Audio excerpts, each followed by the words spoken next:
ఒక సాధారణ అపోహను తొలగిద్దాం. ముస్లింలు కాబాను ఆరాధించరు. ఇది దేవుడు లేదా విగ్రహం కాదు, అది ఐక్యతకు చిహ్నం. ఇస్లాంలో ఆరాధన కేవలం అల్లాహ్కు, అదృశ్య సృష్టికర్తకు మాత్రమే నిర్దేశించబడుతుంది. ఖురాన్ సూరా అల్బఖరా ఆయత్ 144 ముస్లింలను నమాజు సమయంలో మక్కాలోని కాబా వైపు తిరగమని ఆజ్ఞాపించింది, దానిని ఆరాధించడానికి కాదు, కాని విశ్వాసులందరినీ ఒకే దిశలో ఏకం చేయడానికి. దీనిని ఖిబ్లా అంటారు.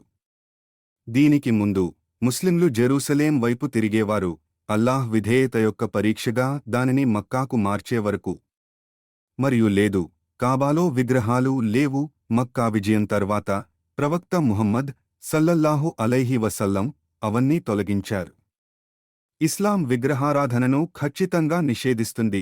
ఖురాన్ సూరా లుఖ్మాన్ ఆయత్ 13లో ఇలా ఉంది: అల్లాహ్తో ఏ భాగస్వాములను ఏర్పరచవద్దు. ఖలీఫా ఉమర్ రజీ అల్లాహు అన్హు కూడా నల్ల రాయి గురించి ఇలా అన్నారు: నువ్వు కేవలం ఒక రాయివి.